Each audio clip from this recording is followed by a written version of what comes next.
মনে হচ্ছে আমরা বিনয়ী হচ্ছি, তাই না? যে আমি নিজেকে ছোট মনে করছি, আরে আমি গুনাহগার, আমার কি দোয়া কবুল হবে? এটা নেক্সট সুরতে দোয়া, ধোঁকা। আপনার দোয়া কবুল হবে না কে বলেছে? আল্লাহ ওয়াদা করছেন উদউনি, তোমরা আমার কাছে দোয়া করো, আস্তাজিবু লাকুম, আমি দোয়া কবুল করব। আর ইবলিস আপনাকে বলতেছে না না, তুমি গুনাহগার মানুষ, নামাজের ঠিক নাই, রোজার ঠিক নাই, তোমার দোয়া আল্লাহ কবুল করবে? এই জন্য আমাদের দ্বারা দোয়া করা হয় না। ভাইরা আমার, ইবলিসি আমরা শুনবো না। দোয়ার মাধ্যমে বান্দা লাভবান হয়, লাভবান হয়, লাভবান হয়।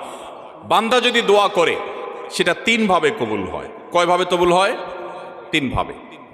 দোয়া যদি শর্ত পূরণ করে আপনি করতে পারেন, মিস হবে না। হালাল উপার্জনকারী দোয়া কবুল হয়। হারাম দিয়া দেহ গঠন হলে দোয়া কবুল হয় না। দোয়া কবুলের মূল শর্তই সেটা। এরপর দোয়া কবুলের শর্ত হলো যে সালাত সালাম পেশ করবেন নবী করিম সাল্লাল্লাহু আলাইহি ওয়াসাল্লামের প্রতি, আল্লাহর প্রশংসা নিবেদন করবেন। এর মাধ্যমে দোয়া করলে দোয়া কবুল হবে। ভাইরা আমার, আপনি যদি দোয়া করেন, নাম্বার 1, যা চাইছেন আল্লাহ তা আপনাকে দিবেন। এটা হলো দোয়া কবুলের একটা পদ্ধতি।